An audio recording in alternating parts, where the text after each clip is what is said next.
Hello, everybody. My name is Angele Bradford, and I am the chapter leader for the Louisiana chapter of Moms Demand Action. I hope you've been enjoying our very good music that we've had to start off this event tonight. I'm glad to see that everyone on this forum is registered to vote. Make sure you have a voting plan too. Power Coalition breaks down how to do this on our website or on their website, and the link to do that is also on the screen. Welcome to today's East Baton Rouge Family Court and Baton Rouge City Court Judicial Candidates Forum. Thank you to everyone online who is joining us this evening across various Facebook pages and YouTube channels. Speaking of which, today's forum is hosted by Power Coalition for Equity and Justice, the East Baton Rouge Parish Prison Reform Coalition, the Justice Alliance, Capital Area Reentry Coalition, Step Up Louisiana, Preach, Decarcerate Louisiana, the Vulnerable Communities and People Initiative, the Justice and Accountability Center of Louisiana, Pumps to the Polls, Housing First Alliance, Metromorphosis, Abel La Femme Society, the YWCA of Greater Baton Rouge, and of course, Moms Demand Action, which I'm a part of. Before we get started, I want to go over a few housekeeping items. This event is being broadcast live on Facebook and YouTube. Later on during the forum, we will solicit voter questions from those tuned in on Facebook and YouTube. Please use the comment section to submit your questions. Our staff will provide the moderator with those questions. We will also display the submitted question on the screen for folks to see. We will also be launching several polls throughout this event in order to be as interactive as possible. Let me also provide you with some general voter information concerning the election we're all here for. Election day is November 13th. October 13th is the deadline to register to vote in person or by mail. October 23rd is the deadline to register to vote online. October 30th through November 6th from 8:30 a.m. to 6 p.m. is early voting, excluding Sunday, of course. November 9th by 4:30 p.m. is when you want to have requested an absentee ballot by. November 12th by 4:30 p.m. is the deadline for the registrar of voters to receive a voted absentee ballot, other than for military and overseas voters. And then, of course, as I said before, November 13th is election day. And for those races that make it to a runoff, that is on December 11th, so a month later. Keep those dates in mind. You can visit powercoalition.org/vote to make your plan to vote. One thing before I bring out our moderator, you should probably know a little something about the courts these candidates are seeking to lead. As far as the family court judges, they preside over the family court. The family court has jurisdiction over certain matters, including divorces, community property division, spousal support, child visitation, child custody, child support, and domestic violence. City court judges, however, preside over city court, which is a municipal court with jurisdiction over civil, criminal, and traffic matters. Generally, the city court's criminal jurisdiction is for misdemeanors that can't be fined more than $1,000 or punishable by more than 6 months of jail time. Without further ado, let me introduce our distinguished moderator, Dr. Flitcher Bell. Dr. Flitcher Bell is the Executive Director of the Capital Area Reentry Coalition and a staff member of the Vulnerable Communities and People Initiative with Southern University Law Center. Thank you, Dr. Bell. Thank you for having me, and good evening, everyone, and thank you for attending this very important event. I have the esteemed pleasure of serving as your moderator for the event this evening and for this candidates forum for both of the seats, the East Baton Rouge City Court and the East Baton Rouge Family Court. Today, we are joined by almost all of the candidates running for seeking these positions. All but one will be present, running for both. And who we have here today running for the East Baton Rouge Family Court, we have two attorneys. We have attorney Erica Green and attorney Natalie Robertson. And running for the Baton Rouge City Court, we have Attorney Terrell Kent and Attorney Whitney Higginbottom Green. As mentioned, all but one of the candidates were able to make it today. The one who could not make it was Attorney Carson Markentale. He did politely decline because of other obligations he had. He will be missed, but we will proceed as follows. Candidates, I would like to thank you again for taking out time of your busy campaign to join us this evening for this very important event. Let me give you a few of the ground rules that we're going to be using for this event this evening. In a moment, each candidate will have 90 seconds to introduce yourselves through your response to our opening question. I will then ask the candidate a series of questions that are broken up into the following categories. We have judicial philosophy, court intersectionality, court administration. Then I'll have some families court specific questions, followed by some city court specific questions. Then there's going to be a lightning round where I'm going to ask candidates to give me a yes or no or decline the answer if they choose to. Each question will have a designated amount of time to reply depending on the question. I will inform the candidates and the audience of the time allotted. Appearing next to you, candidates, you will have a timer.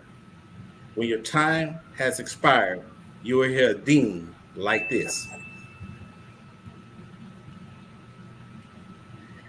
At which point, if you have not concluded your response, I will need to interrupt politely, of course, and ask to put you on mute so we can start with the next candidate and the next question. So once again, thank you, candidates, for being here, and let's get started. Let's begin the event.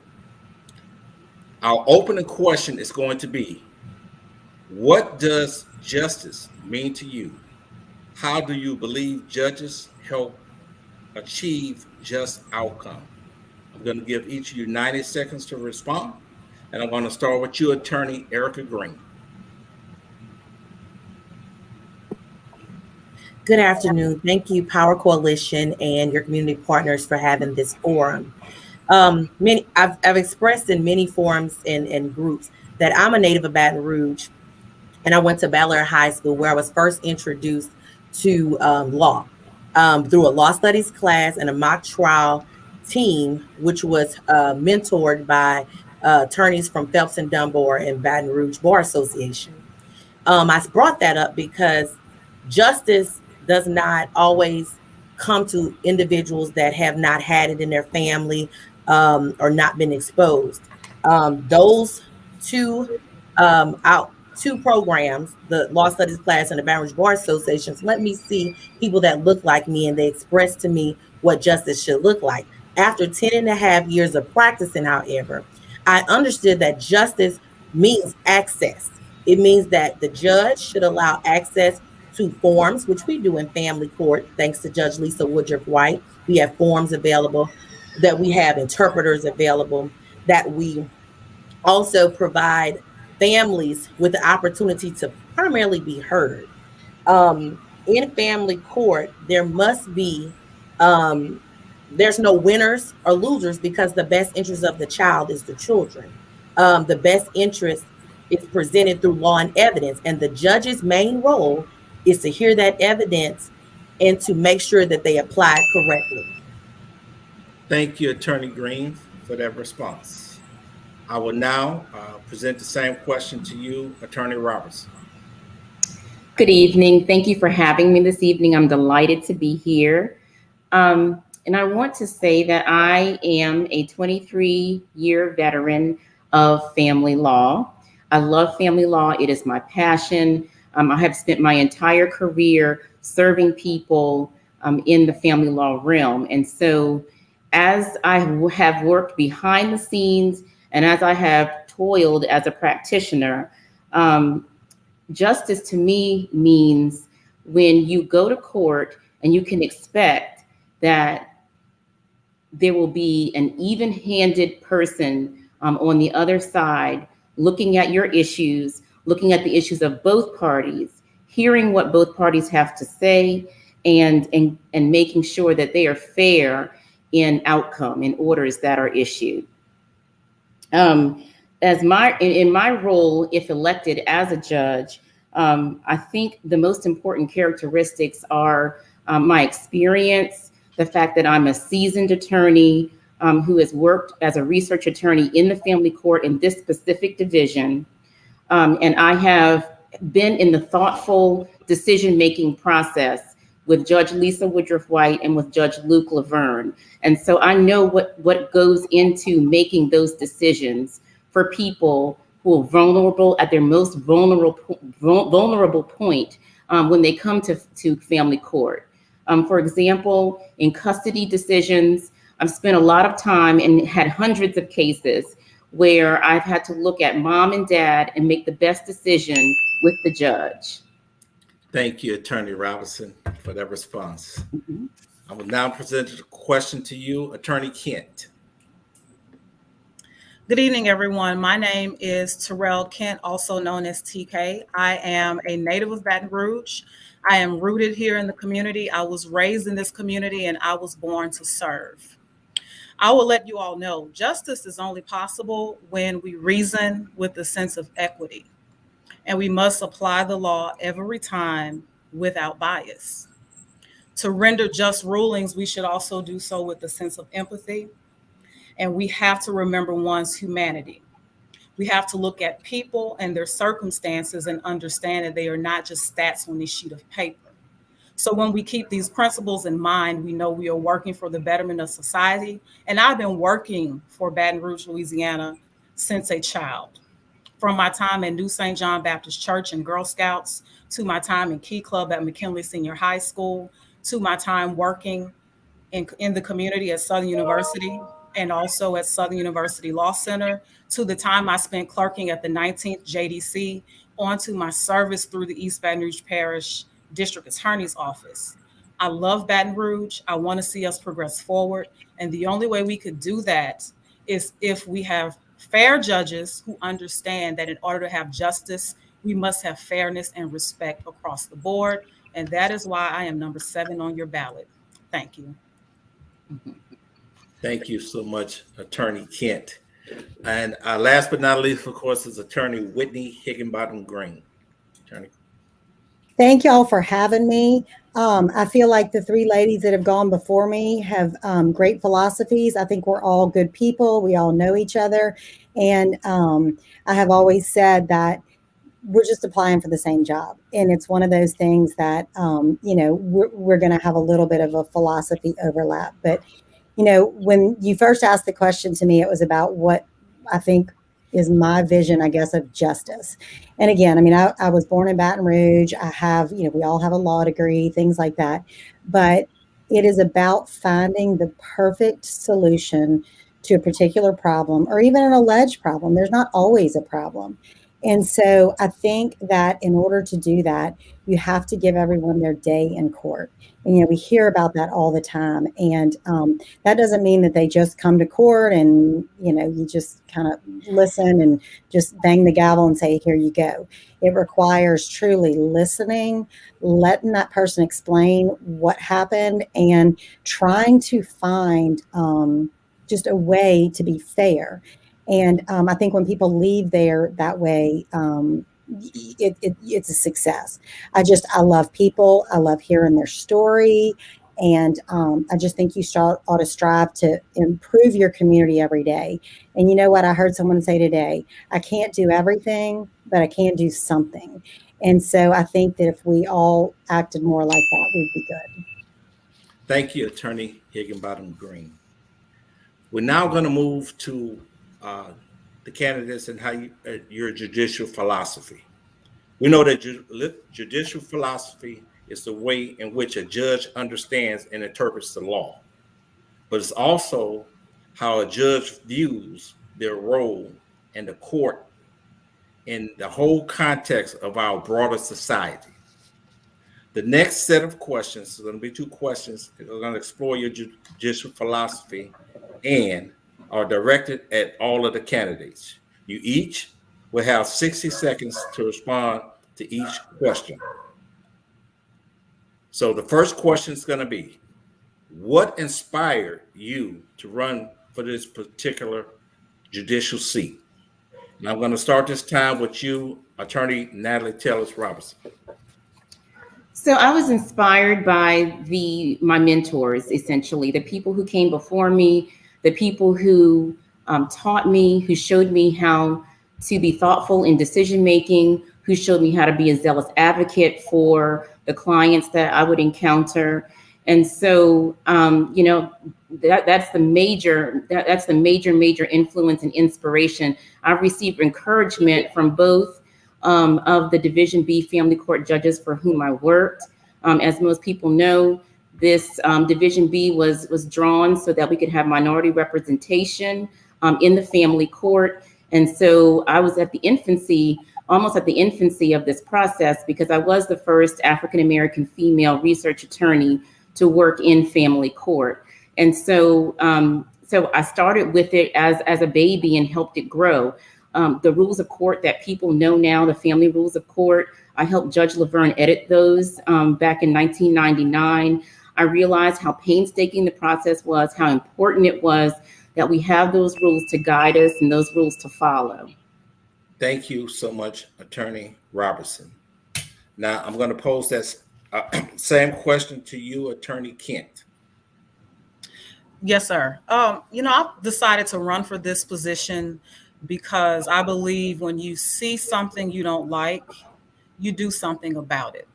We often sit around and pontificate what we don't like about the system, how we are upset with people charged with nonviolent misdemeanors and traffic being incarcerated at East Baton Rouge Parish Prison.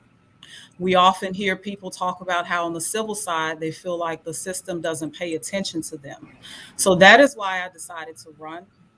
I knew from the time I stepped foot into the courthouse as a student worker in 2009 that this is what I wanted to do. So I made sure I always put myself in positions and then organizations where I can become knowledgeable of the system.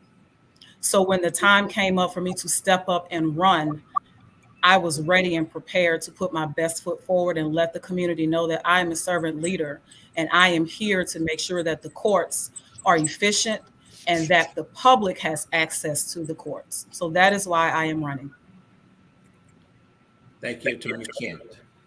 Same question, Attorney Higginbottom Green. Okay.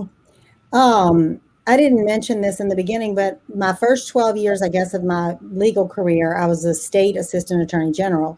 And I wore a lot of different hats there, different roles. I was a litigator. I've been a prosecutor. I've been a chief of staff. I've kind of been all over the place. And especially during my time as a prosecutor, I was in courtrooms across the state daily. And we do things different ways, and there's different personalities, but at the end of the day, you're trying to seek justice. And so just knowing that I had the temperament and the personality, I just kind of always thought to myself, that's a way you could make a difference. And I've been around courtrooms, not just in my professional career, but just growing up, just going to the courthouse was the highlight of my day if I got to go to there. And it's just something that you want to do, and I think you just feel it if it's made for you. Thank you so much, Attorney Higginbottom Green. And now Attorney Erica Green. The reason I ran for office is simply people. I have been a people's servant in the community. But everybody knows I've been a council person for 6.5 years, but my legal experience has been geared to public interest work, from my days at Southern University Law Center, working in the clinic, to being a contract attorney with Southeast Legal Services, handling neglect cases, child in need of care cases, to being a foster care adoptions provider with Department of Children and Family Services, to being an adjunct professor at Southern University Law Center. From my clients to my students, it has been that has pushed me to run for office, to run for a judgeship. because there needs to be a judge that understands the dynamic of family structure, whether it be a nuclear family or a third parties assisting in raising children, as well as someone that understands abuse cases. We have a large docket of domestic violence. People have geared me, and that's who I want to represent and understand on the bench. Thank you so much, Attorney Green. Now, the next question also deals with judicial philosophy, and it's going to be, okay, candidates, do you believe racial and gender bias exists in the family and city courts, respectively? And what are your views on whether the court as a whole deals effectively and justly with racial and gender bias? I'm going to start this question with you, Attorney Kent. Honestly, racial and gender bias exist in our profession. That is an unfortunate truth.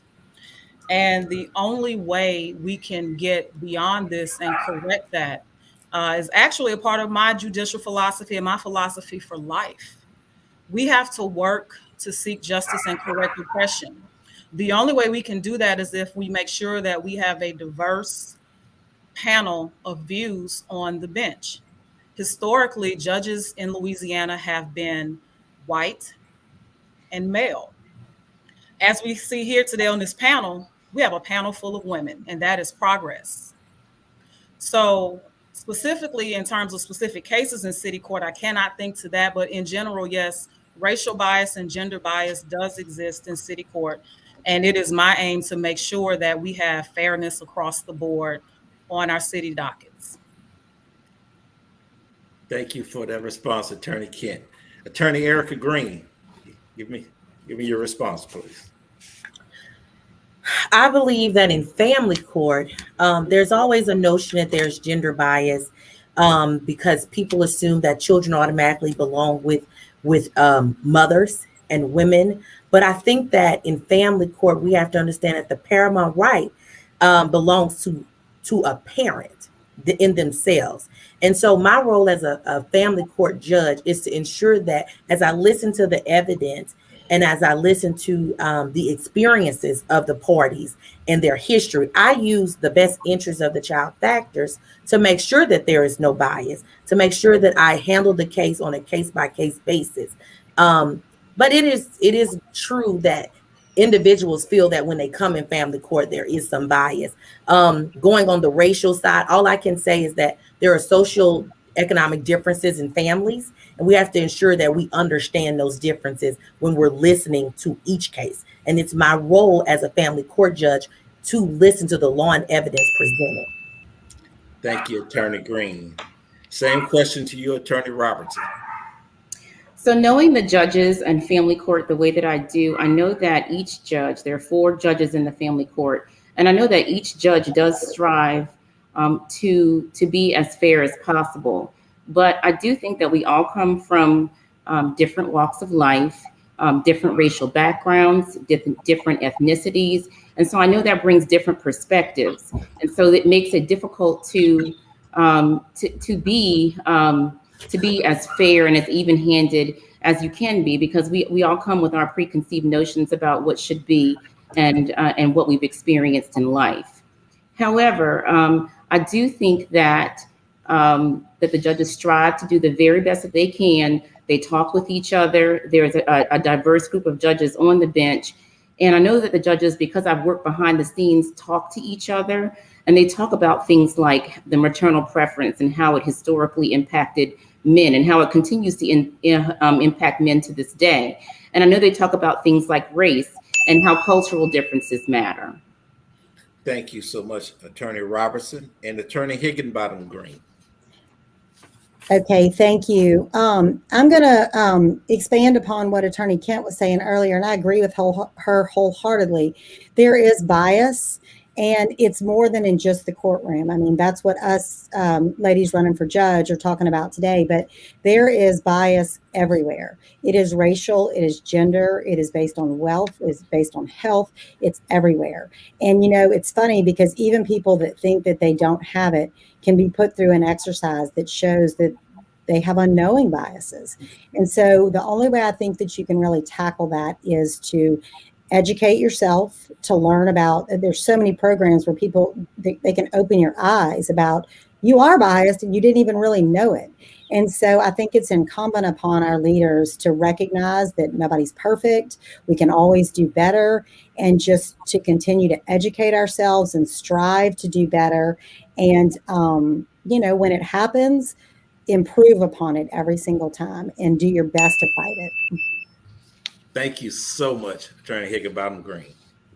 Now we're going to move to the next set of questions. This is going to deal with court intersectionality.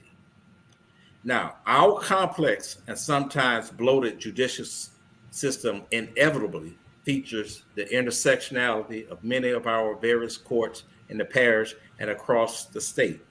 East Baton Rouge Family Court and Baton Rouge City Court are no exception to this.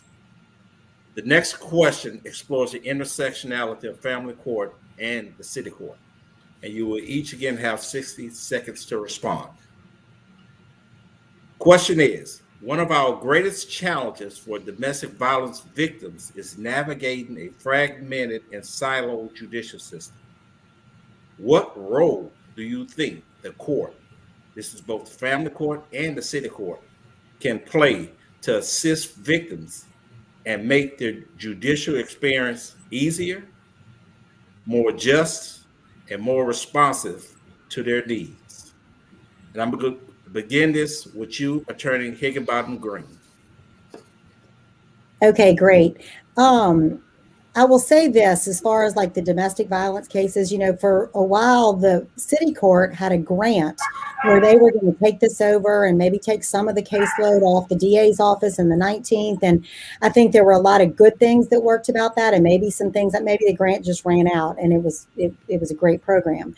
But again, I don't know exactly the answer till I get there and see it. I think it's easy to judge from the outside and say, oh, people could do this, they could do it better. But until you get in there and you've talked to the people who've tried it, and they can tell you this worked, this did not work. But then it's not just the people in the court. It's the people, the domestic violence victims, the people that may want to do some sort of alternative court in order to reform their ways, maybe batterers. And I just think that having a listening ear and looking at statistics about what really matters and what helps is the best thing that a judge can do. Thank you so much, Attorney Higginbottom Green. Attorney Robertson, same question.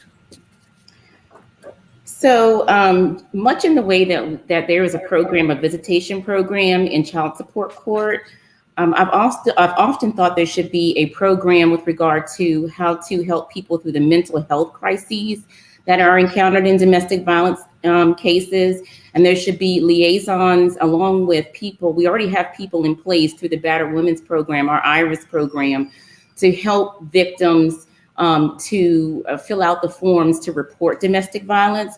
But I think that there also needs to be a program put in place for mental health assistance for domestic violence victims. I know in the district attorney's office in New Orleans, there is a victims assistance program.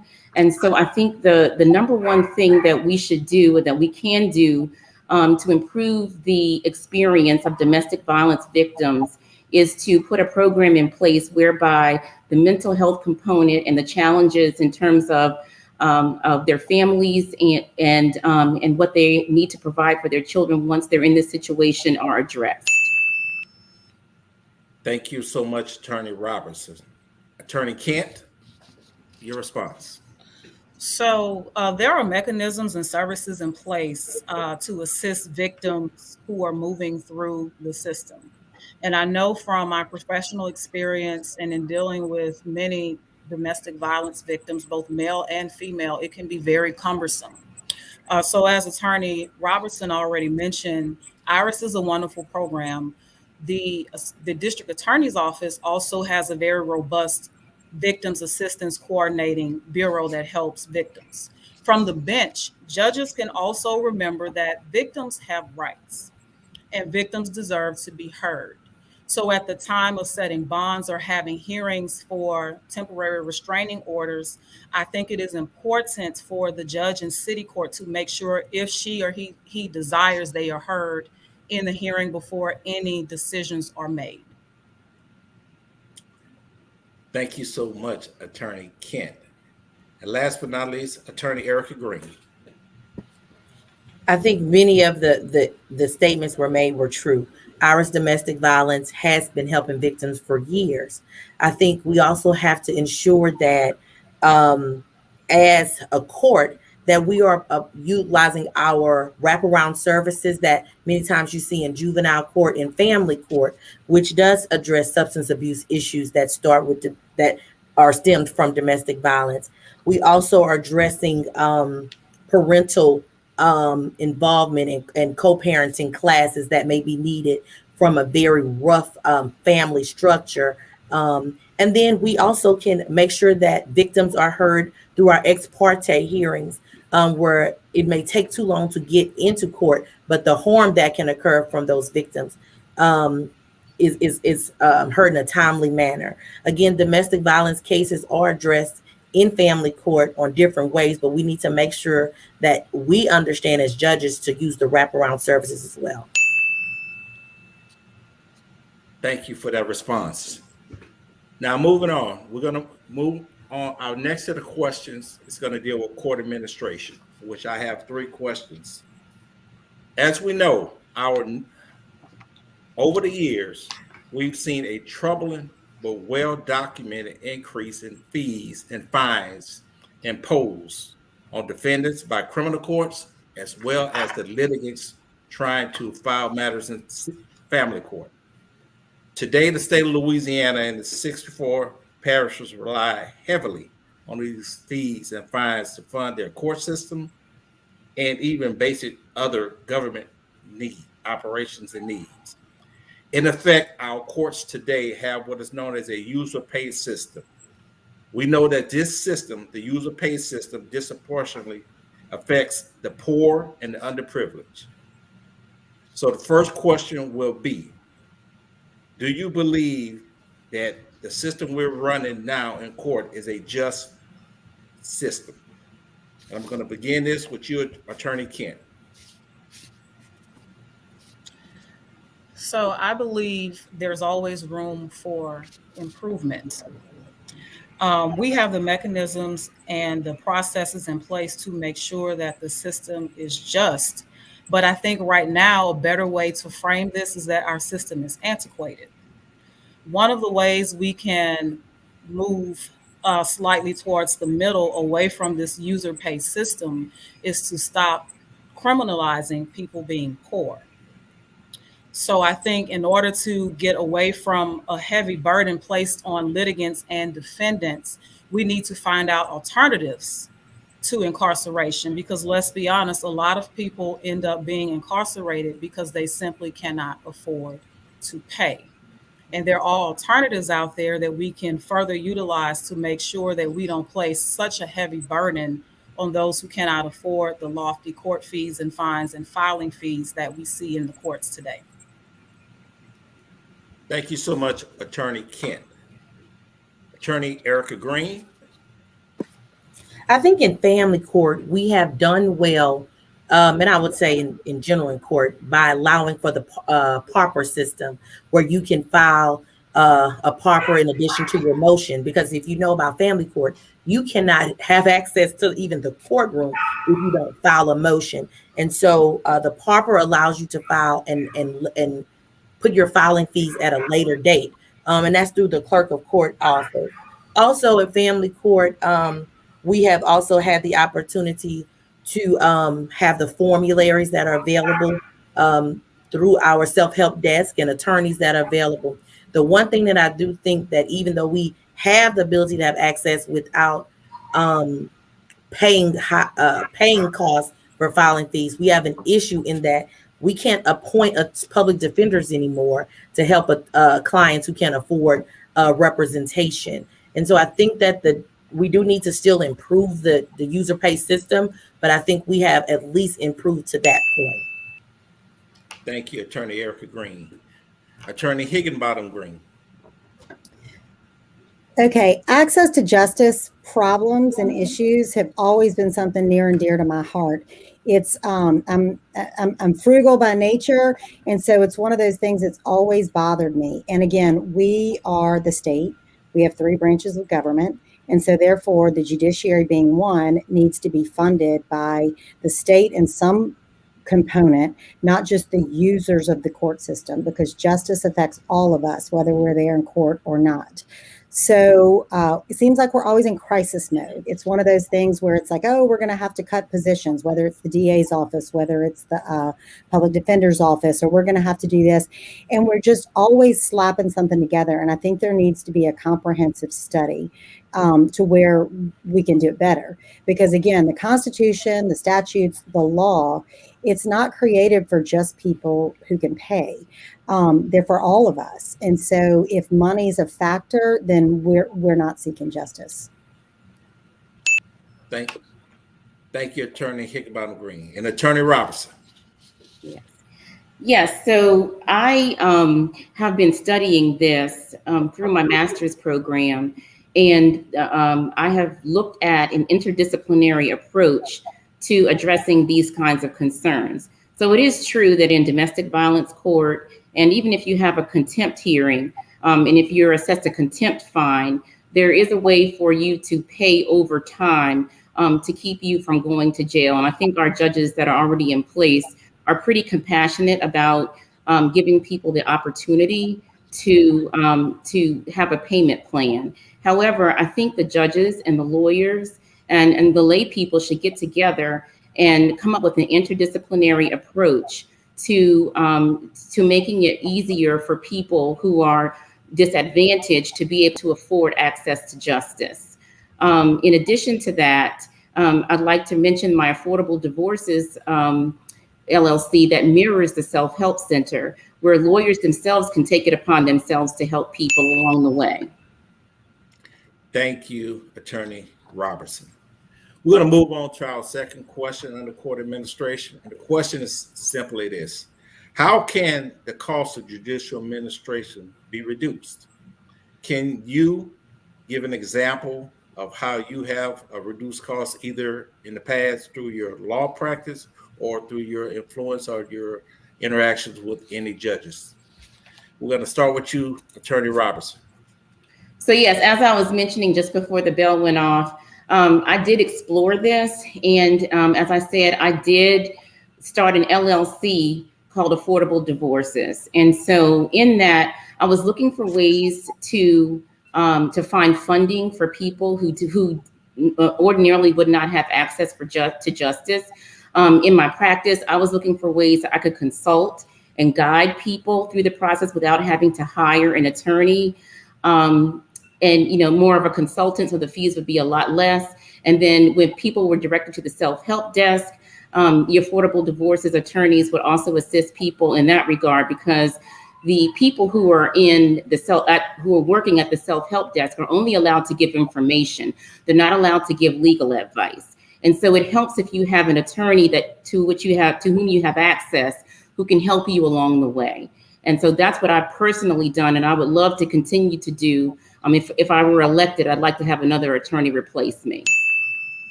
Thank you, Attorney Robertson. Attorney Higginbottom Green.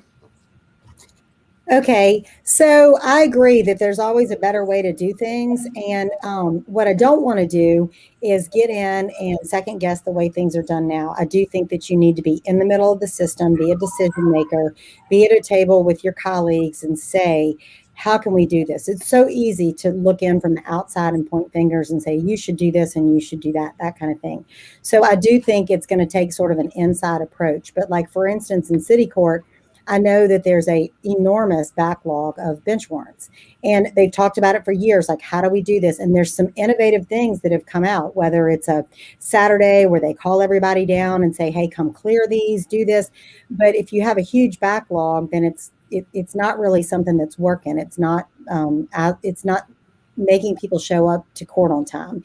And so maybe you just have to think outside the box. The working men and women that need to come, maybe it's one weekend a month, maybe it's evening court once a week. And I don't know if that's possible until I get there, but being willing is a huge part of it. Thank you so much for that response. Attorney Kent. So unfortunately, Louisiana is one of the most litigious states in the country. And in my practice, and it has primarily been through the DA's office, one thing we've done to reduce the cost of judicial administration is to simply reduce the docket. We have to reduce the docket. And the way we do that is we incarcerate fewer individuals on the criminal side by alternative means of mitigation and also penalties. On the civil side, as a judge, I would make sure that civil litigation keeps moving. A lot of times people say the wheels of justice turn slowly, but that's because attorneys know you'll have continuance after continuance instead of the courts pushing their dockets along to make sure people have their day in court. The longer you draw out a matter, the more it costs to litigate that matter. Thank you. Thank you so much, Attorney Kent. And Attorney Erica Green. As I stated before, family court is a bit different in how we reduce costs. I agree with Attorney Kent that we definitely need to have efficient dockets, in that we have about 30 to 60 cases on one court date. COVID has allowed us to use a virtual experience for court. And I think that has been helpful, especially in Division B, and seeing that it works. I would love to continue that in some form. I've also been before for the last 10 and a half years doing pro bono work, doing workshops in schools, in free legal advice, also doing that with churches and organizations.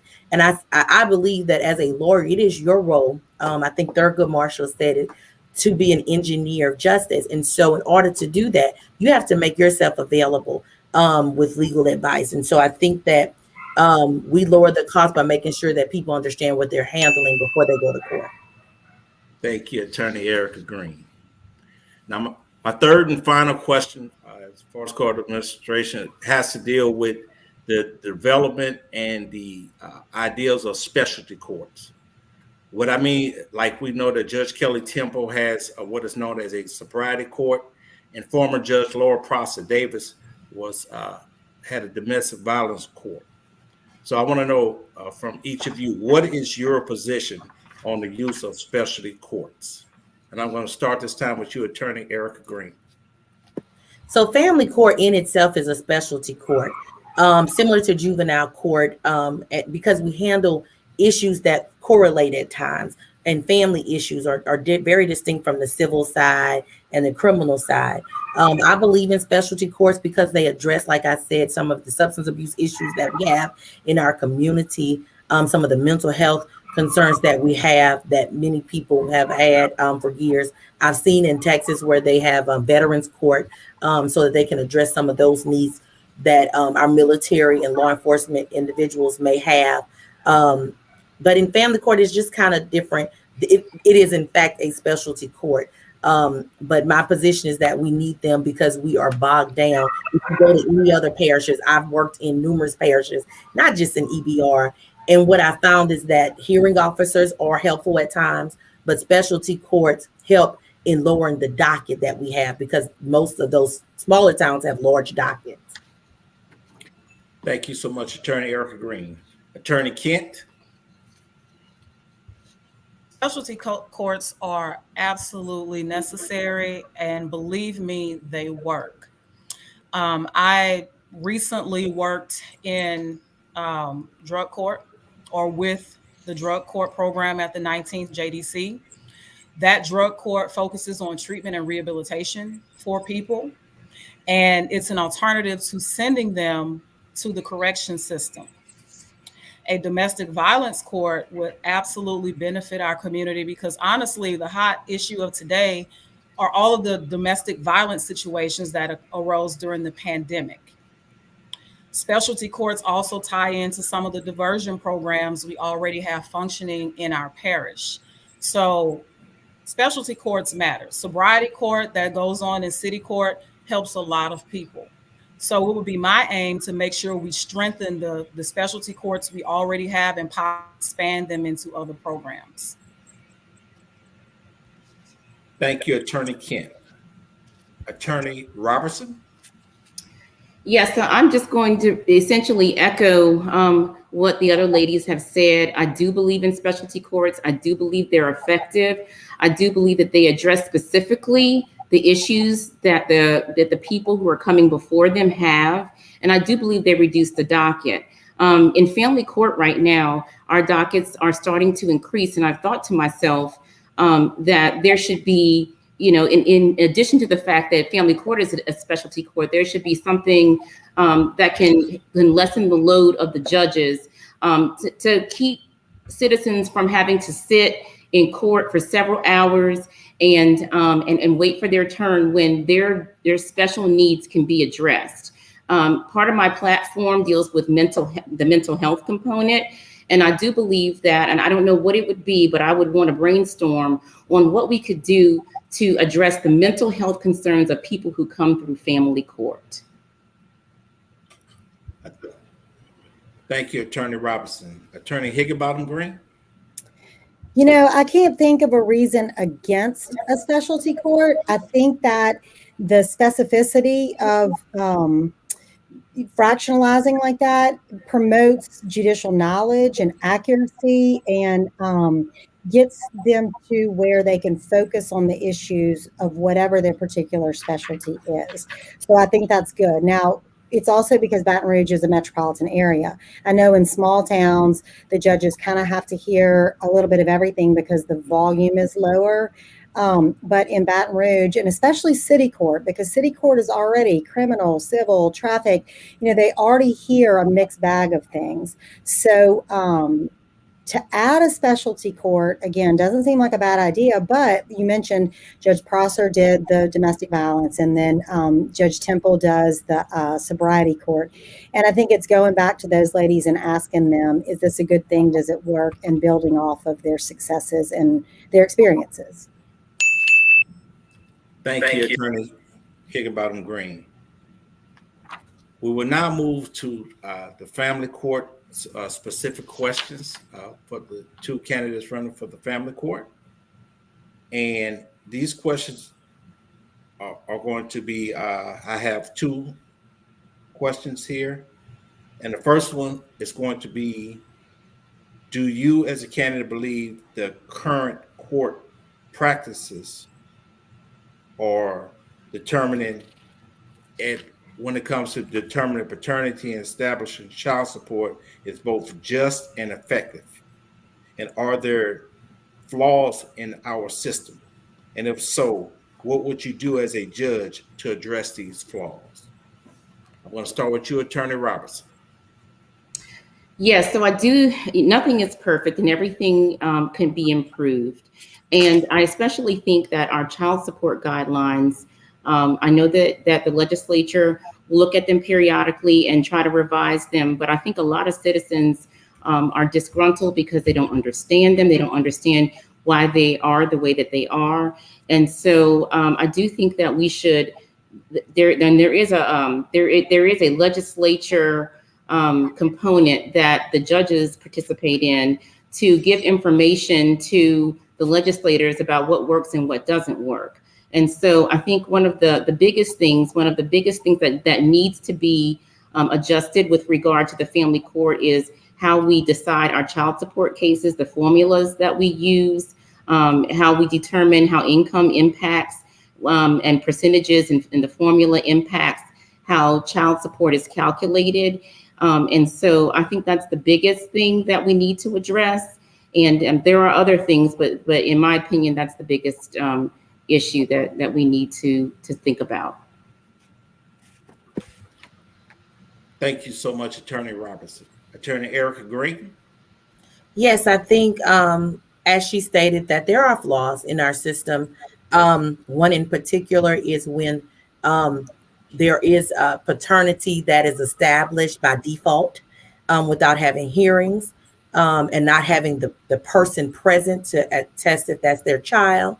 There's issues when there's incarcerated parents that are continuously having accrued child support while they're incarcerated and unable to financially support the children, but having accrued child support.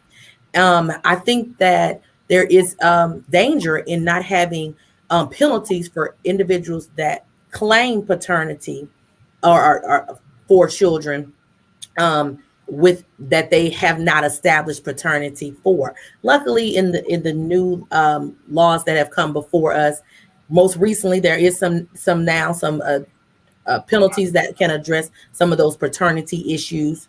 There is the judicial committee that goes before the legislature that allows judges to be a part of the legal making laws and the process. But more importantly, child support is determined by the legislature. So if we revisit how we calculate it, I think it can be more equitable. Again, I think that the main issues that I see are flaws is in the paternity cases that we have by default.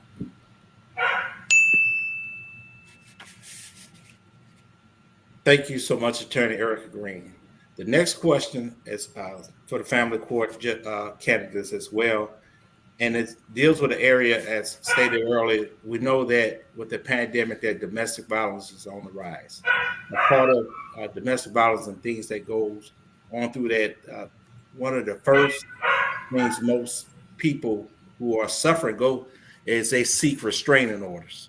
We know that restraining orders are decided by the family court, and we know that once issued, that there are effects on the person who they issue against, as far as registering, as far as relinquishing of weapons, things of that nature. So for the two family court candidates, I'm asking, what are some of the factors or what are some of the evidence you would use when it comes to the issues of restraining orders to assist victims of domestic violence? And I'm going to start with you, Attorney Erica Green.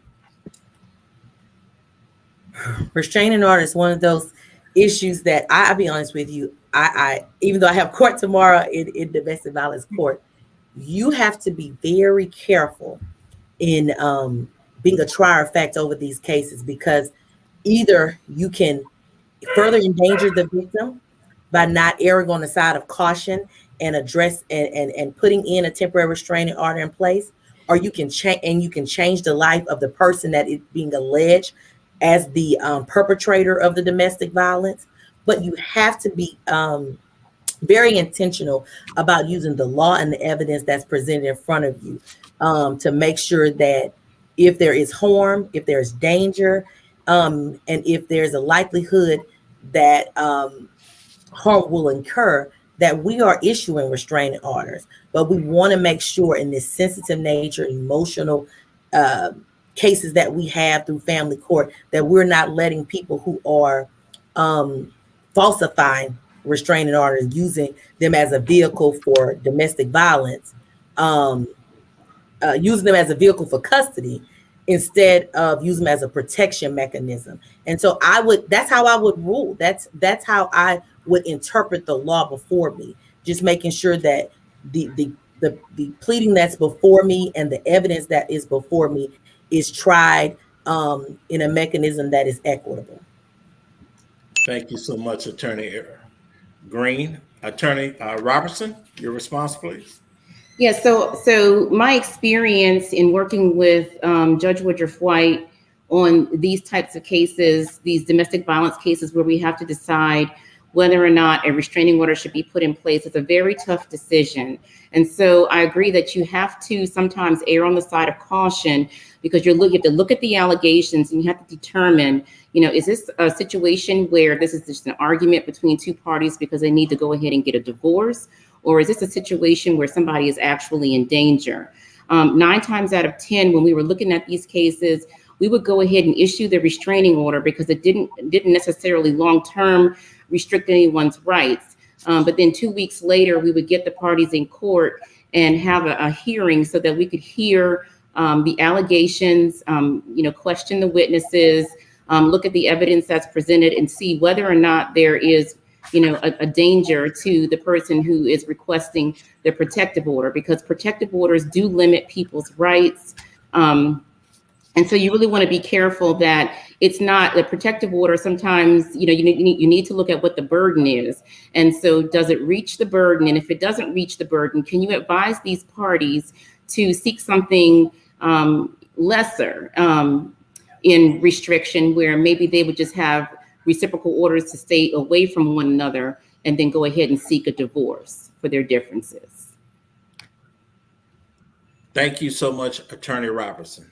I'm now going to move to the questions specific for my two Baton Rouge City Court candidate judges, future judges. And each candidate, for the questions I have two questions. You will have 60 seconds to respond. And the first question is going to be directed at the bench warrant. We know that Baton Rouge City Court has over 100,000 outstanding bench warrants.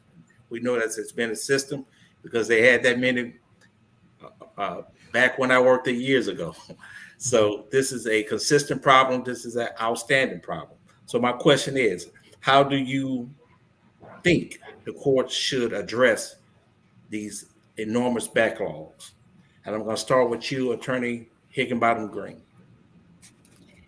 Okay, well, I'm a big proponent of trying to figure out if you have a problem, what's causing that problem. And I know bench warrants are a problem in multiple courts, but it seems to really be a problem in city court. And so I don't know what the answer is, but I feel like that there's a possibility that it's the timing of court, it's the frequency of court. People think it's a misdemeanor court and it's not as big of a deal as if it was a felony, maybe across the street at the 19th JDC. So again, it's thinking out about. And I have always been endorsed by the AFL-CIO, and I have sat down with them and I have had conversations about how can we make this better for working men and women? Because again, the goal is to stay gainfully employed. It is to be a productive member of society. It is to do all of that. And so I don't know that the answer is to change the way that they're doing things, but it wouldn't hurt to ask and to try and to brainstorm and, just throw some ideas out there. So again, goes back to sort of a question I answered earlier. It could be that you do nighttime occasionally. Again, I know you have problems with deputies and jails and holding cells and all of that. But the point is that you got to try to solve the problems. And it could be that it's one weekend a month, but it's not just funding your court off of money, and bench warrants are expensive. People will come if they can come and they're incentivized and see the logic and why they should come.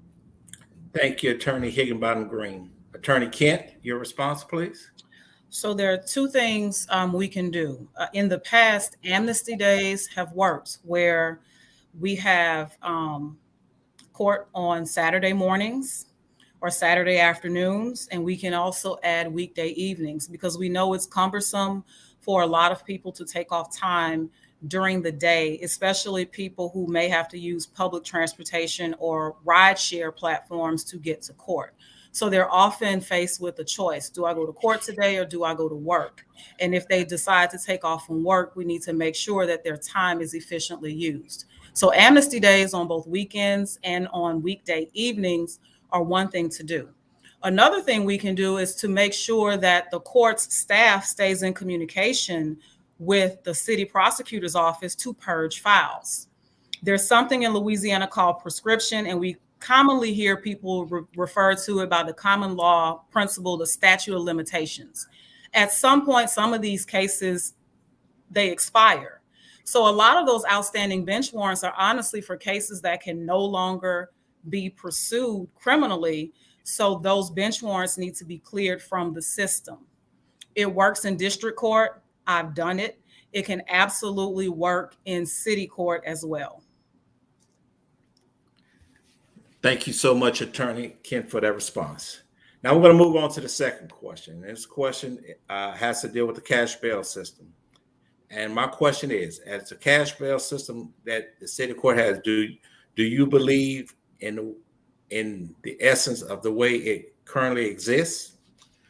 Or what factors are currently primary, do you think, considered in granting and setting these cash bails for the defendants in city court?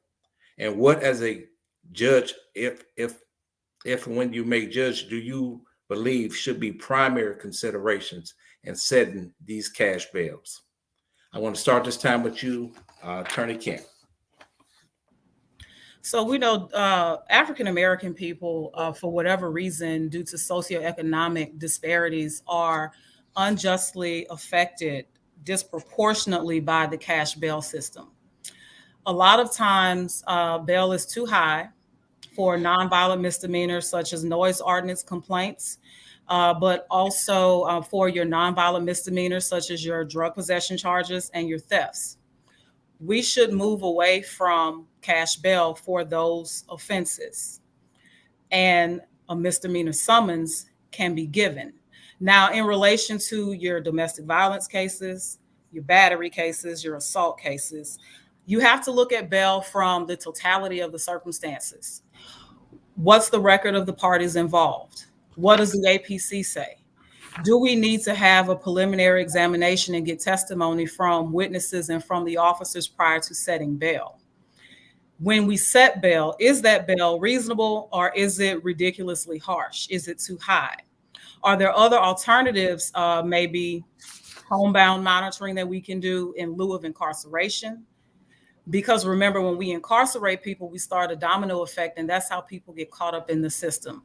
So I think we have to use some other forms of bail, such as sign-out bonds for people, and also releasing them on their own recognizance to alleviate the burden put on them by the monetary bail system.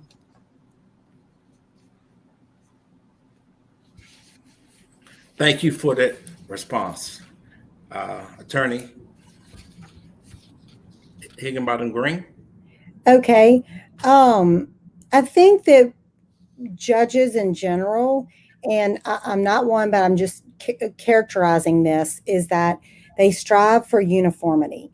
And they think that that's part of being fair and impartial, is that this is the fine for this is the fine for that. The problem is that when you take each defendant or alleged defendant, whoever is there before you, for one person to pay $100 fine is completely different than another person having to pay $100 fine. Some people could do that a gazillion times over, and another person might not be able to do that at all.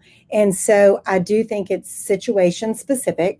And I think that, again, it's to strive to be fair and impartial. And the cash bail system as it currently exists, I don't think it takes into account that different people's situations may require a little bit different. Maybe there's a community service component. I know that there's a lot of organizations that have, made the appeal to me as a volunteer. And sometimes you can write a check and sometimes you can't. Sometimes you say, you know what, I can give you my time. I can give you hours. Like, I want to meet you in the middle, but this is something that I can do and this is more fair. And so I just think it's going to take someone to look at the ways and make it across the board. And cash bail system is not fair for every single person that presents. I want to thank you for that response, Attorney Higginbottom Green. I want to thank all the candidates for all the thoughtful and truthful and honest responses you have given to the questions that have been asked thus far. We're now going to transition over to what I call the lightning round.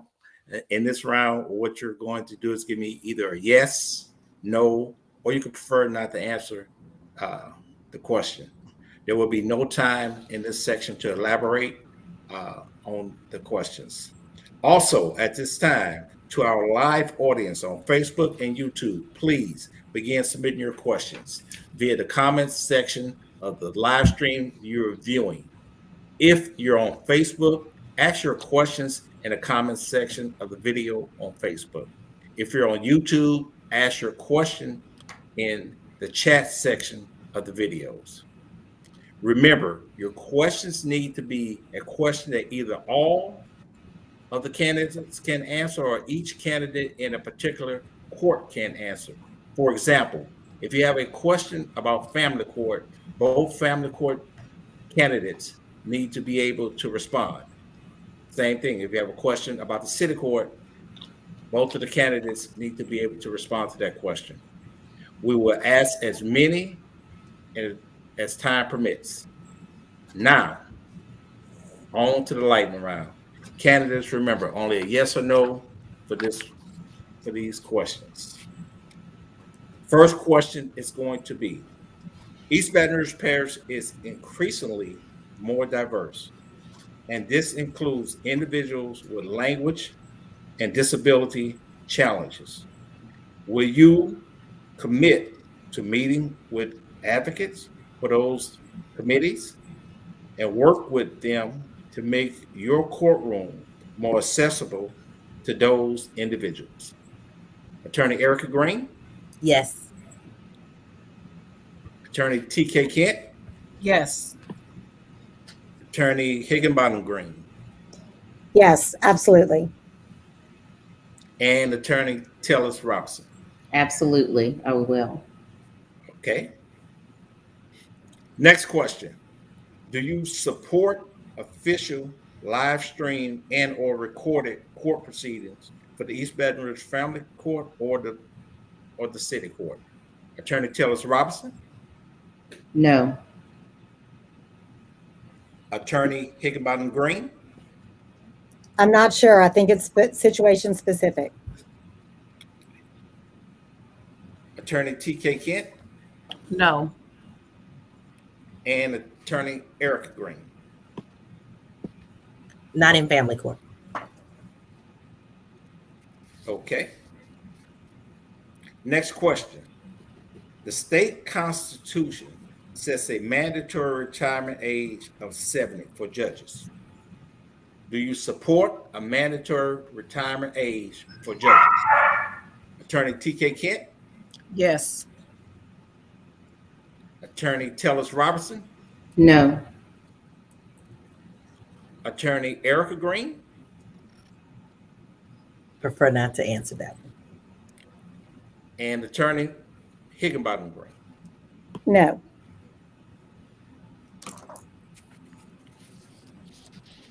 Okay. Next question.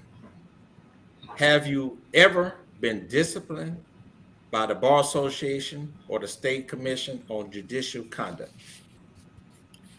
Attorney Kent, No. Attorney Erica Green, No. Attorney Higginbottom Green, No. and Attorney Tellis Robinson. No.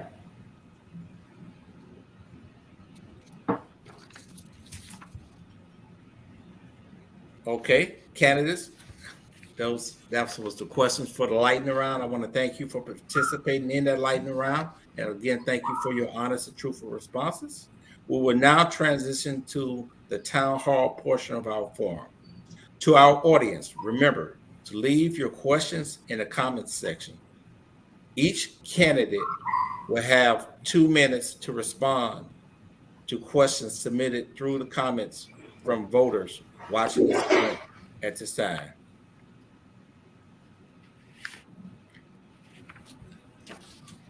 First, okay, reading the first question. First question is,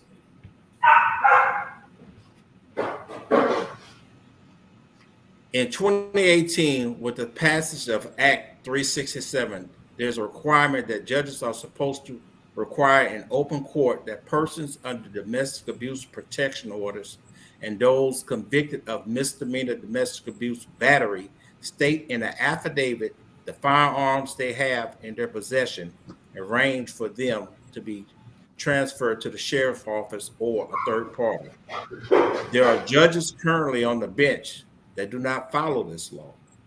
Will you follow the law and assure these affidavits are completely and follow through and do this in open court? Attorney Tellis Robinson. I will. And Attorney Erica Green. Attorney Tellis Robinson, you will, but you have a minute and a half to respond and how you'll do it. I'm sorry, I was distracted by my dog scratching up against the side of the door. Could you repeat the question? Yes, yes, ma'am. With the requirements of Act 367, judges are, once they issue a restraining order, are to assure that the people they issue is registered with the sheriff's office and turn over their weapons and things of that and to the sheriff's office. These some of the judges currently on the bench do not follow through with assuring that the weapons are turned over and that the people are registered. And I'm asking, would you as a judge follow through with this, and how would you monitor it? Okay, so anything that is written into law, I'm going to follow the law closely, and so I would have to institute a check and balance type of program within my staff to make sure that we are ensuring that these weapons are turned over the way they should be to and taken from people who have these domestic battery abuse charges and convictions to ensure that nobody else gets hurt. Thank you so much, Attorney Tillis Robinson. Attorney Erica Green?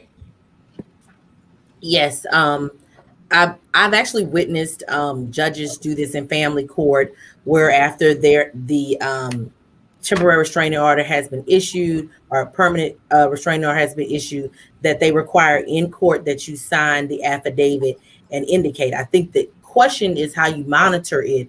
And I think that that's a partnership with the sheriff's office, because the sheriff's office actually is where you submit that to, and that's where they surrender them to. And so I think we would need to establish some kind of status days, similar to like a cost review date, a review date, to see if people have surrendered their actual weapons to the courts, to the court system or the sheriff's office. And I don't think that it can happen every week, but I think that some type of monitoring through like a cost review type weapons review date is the best way to ensure that that happens. Thank you so much, Attorney Erica Green. Now, if the restraining order is issued in city court, how do you plan to address it, Attorney Higginbottom Green? Well, I can say this, that following the law is one of the main things. It's one of the tenets that I lean on about what good judges should do. And so if the law says that you have to do that, you have to do that. Again, I think it's more of the procedure of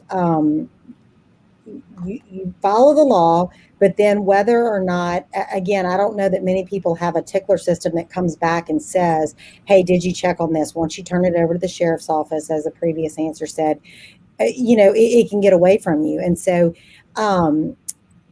yes, I will follow the law. Yes, I will do what it says. And if I sense that there's a problem, and again, I don't know what the volume would be at city court on this particular problem, it might be manageable for each judge to say, hey, I can keep X amount of cases under control and I can babysit these cases. And if it's not, then you go back to your colleagues, you sit down and say, this is a problem. This is something that we swore, we took an oath to do.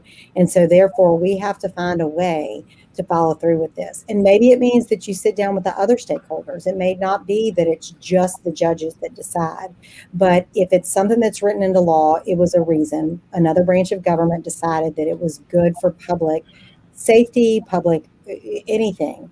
And the job as a judge would be to make sure that it happens. Thank you so much. Attorney Kent?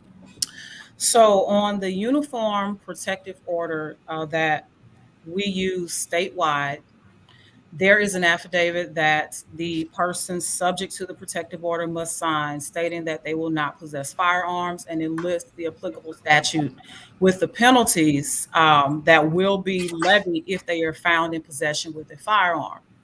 In concert, the sheriff's office has a form already there where parties can print this form and fill out all of the pertinent information regarding the make and model of their firearm, the serial number, caliber, all of those identifying factors. And they will attest that that firearm is secured with a third party or the sheriff. I think the only way to enforce this when people fill this paperwork out in court is if we make sure prosecuting agencies also enforce this law.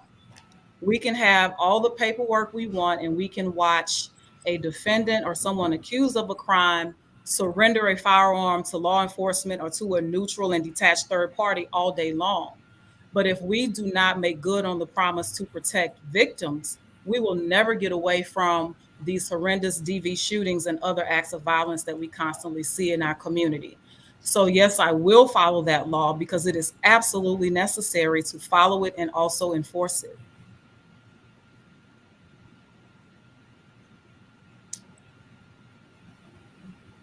Okay, thank you so much, Attorney Kent. The next question is going to be specifically for my city court candidates. And wait.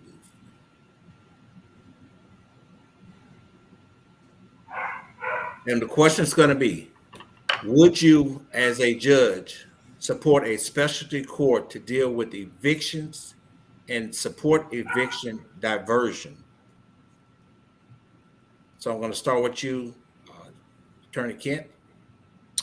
So evictions are actually civil matters, and I think city court should probably talk to the parties involved, both the plaintiff or the landlord and the defendant or the renter, and go through a mediation process prior to actually evicting someone, especially now with this pandemic and people being short on resources. I think mediation should come first before a judgment of eviction. Okay, thank you, Attorney Kent. Attorney Higginbottom Green. Well, I have an interesting perspective on this because before I went back to law school, I was a commercial real estate broker. And so I had a lot of clients that would purchase rental property and that kind of thing. And they did their modeling as business owners on the rent being paid on time. Then again, I have dealt with people that they fall on hard times. They sign their lease thinking that they could pay their rent, and then something happens. And if 2020 has taught us nothing else, it's that expectations sometimes don't materialize, or there can be a change in plans. And so I'm not sure that the volume would dictate a full specialty court. I do think that the judges that are there, especially with this moratorium, and that things are a little bit different in 2020 about these evictions, and maybe things need to be looked at in a little bit of a different lens, being that there's a law that prohibits it. Not anymore, but there was. And so then you have to catch up from that. And then what happens when the moratorium ends? So I do think maybe there's some continuing education or a class that could be taught about, okay, this is a new problem. Whether or not there's a specialty court, again, I don't know. I'm open to any suggestion. If that's necessary, great, whatever it takes to get the job done. But it is a unique problem. And I do think it's going to take that discernment again to decide, because landlord's livelihood depends on it, but then that's someone's home. So it's a tough call. Thank you so much, Attorney Higginbottom Green. The next question is going to be for my family court candidates. And the question is going to be, what is your position on mandatory mediation in family court proceedings, and why? And I'm going to start with you, Attorney Erica Green. I don't think that mandatory mediation is necessary. I think that we should always try to resolve cases, especially in family court, without being so adversarial, without bringing it to a hearing, because these cases are so sensitive in nature and they involve changing lives. I've seen in other parishes and other places that when you are pushed into a mediation, then you don't know if each party's has presented all the evidence. You're getting one-sided, and sometimes you're not listening to the law. You're trying your best to get them to resolve the case and not listening to the evidence that's presented. However, I agree with mediation clinics being on the floor, a family court floor. We already utilize Southern University Law Center and LSU's clinic to help with mediations, because there has to be some form when people don't have attorneys or are self-represented, some way for them to be able to have their issues heard before they go into a court in front of a judge. And I think it has served us well with also, like I said, reducing the docket. So I believe that mediation programs are important, but mandatory mediation will be costly to litigants, and everybody cannot afford to go through a mediation that costs money. Thank you, Attorney Erica Green. Attorney Robertson. So I think I would support mandatory mediation clinics. Part of my platform is to facilitate solutions between parties. And I do think that when you get people in a room together and you go over what the concerns of each person is, it really eliminates the need for having to litigate it in court. It eliminates the time that it takes to, sometimes people are asking for continuances to obtain attorneys and things of that nature. I actually think it would be more cost effective if we have mandatory mediation clinics in place. And I know that we have mediation clinics now that are of no cost to anyone. LSU sponsors one, and so does Southern University, and they're phenomenal clinics. And so I think that if we can have some clinics that would be cost effective across the board, mandatory mediation clinics, I think would really decrease the docket, would be judicially efficient and cost effective. Thank you, Attorney Robertson. At this time, I want to thank you, the online audience, for your thoughtful questions, and to the candidates for your responses. Candidates, we will now move to our closing statements. In your closing statement, I'm going to give each of you 1 minute, and I'm going to ask as part of your statement, if I was on the fence, why should I vote for you? We're going to start with you, Attorney T.K. Kent. The community should vote for me because I am the servant leader you can trust. I've had boots on the ground since a child serving Baton Rouge. I am rooted in Baton Rouge. I love Baton Rouge. I'm experienced. I can tell you I have litigated hundreds of cases and actually litigated through filing and arguing motions and trying cases in district court. I have a very great working relationship with our local bar association, and I'm also committed to working with our local community partners. I am number 7 on your ballot, and I am running to bring justice, fairness, and respect to city court, and also efficiency, because city court is the people's court, and you all deserve a fair judge who can rule justly. Thank you. Thank you, Attorney T.K. Kent. Attorney Natalie Tellis Robinson. So I have to say that I have personal and professional experience that I think would make me the best person for you to vote for family court. I myself have a blended family. I know what it is to co-parent with and have the challenge of co-parenting with my oldest daughter's mom and her stepdad. It was challenging in the beginning, but because of my professional knowledge and because of our willingness to want to do the best thing for our child, we were able to co-parent, and I can take that into my judging. And I'm going to look at each case individually. I'm going to listen to the concerns of each party, and I'm going to look at the unique situation of each child and do the best and do what's in the best interest of that particular child. I'm independent. I don't have any political influences. There's nobody telling me what to do. I don't owe anybody any favors. And I'm mostly concerned about citizens getting what they need in a fair shake in family court. Thank you so much for that response. Attorney Whitney Higginbottom Green. Okay, great. I would say that one of the things that drives me crazy about politicians and politics is that it's so oriented on self-promotion. And it's one of those things, and it's an epiphany, I guess, when you wake up one day and you realize that if you love your community, then you have to walk the walk, which means that you have to roll your sleeves up. You got to get involved in community service. Not only is it good for your community, it's good for you, but it's also a way to keep your finger on the pulse of who's out there, the needs that are out there. If the community is celebrating a success, or if they're going through a pain full time together. And I think that sometimes as judges, you can get in there and be a little bit insulated from what's going on and isolated. And so again, it's about walking the walk. And, I've raised 3 children, and I've worn different hats, different roles. I feel like I've seen a lot of things in life, and I feel like that you just lend grace and do the best job you can do. And I think I will do that every day. Thank you so much. Attorney Erica Green.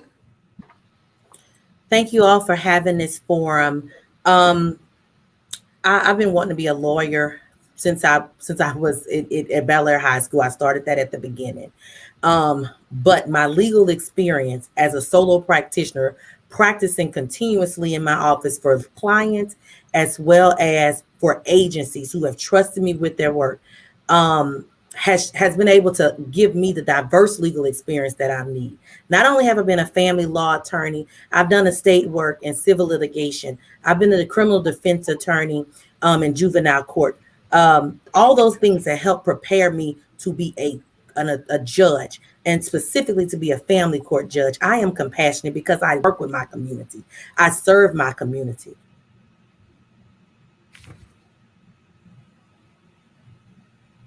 You use to rule on the bench. You use the law and the evidence presented before you, and you use the best interests of the child, especially in family court, to make sure on a case-by-case basis that you are handling the needs and addressing the needs of that family. Again, I am a public servant, but I am a lawyer that has continuously practiced, and I am a lawyer that has led and taught in Southern University Law Center. And I believe that this is preordained for me to be in this position because of all of the work that I have done. Thank you so much.